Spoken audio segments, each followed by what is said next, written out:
Bonjour et bienvenue dans ce nouvel épisode dédié au Laoshi. Aujourd'hui, on va répondre à une question qui revient souvent. Est-ce que le transfert d'énergie est possible avec le Laoshi? Et surtout, une autre question essentielle. Comment le praticien peut-il se préserver pendant ce transfert? Alors, allons-y. Mais avant de commencer, j'ai une petite surprise pour toi. Si tu n'es pas encore familier avec les soins énergétiques ou si tu as simplement envie de tester, sache que je t'offre mon guide Laoshi spécialement conçu pour te former gratuitement au Laoshi. Tu peux le télécharger en cliquant sur le lien dans la description.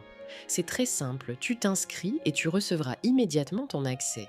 Maintenant, place au transfert d'énergie en Laoshi.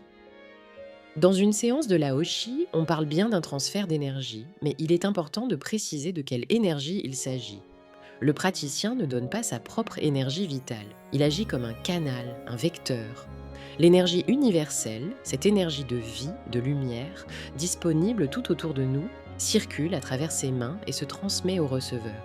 Cette énergie est intelligente, elle se dirige naturellement là où le corps, le cœur ou l'esprit en ont besoin. C'est ce qui rend le Laoshi à la fois simple et puissant. Comment le praticien se préserve? Comme tu l'as compris, le praticien ne vide pas son énergie personnelle pour soigner l'autre. Il se connecte à la source universelle. C'est cette connexion qui garantit qu'il reste protégé et qu'il ne prend pas les déséquilibres du receveur sur lui. Pour se préserver, le praticien doit cependant rester bien ancré avant la séance, prendre le temps de se centrer et d'appeler l'énergie avec une intention claire.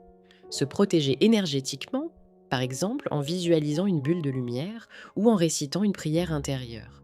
Et après la séance, pensez à se nettoyer et se recentrer pour ne pas garder d'éventuelles charges résiduelles. De cette façon, la pratique reste fluide, légère et sans fatigue.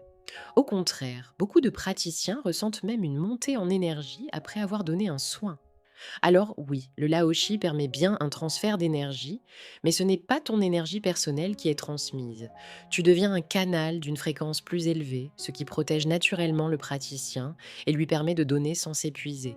Et toi, que tu sois praticien ou futur praticien, retiens toujours ceci. Plus tu prends soin de ton ancrage, de ta connexion et de ton hygiène énergétique, plus tu seras aligné pour transmettre cette belle énergie du Laoshi.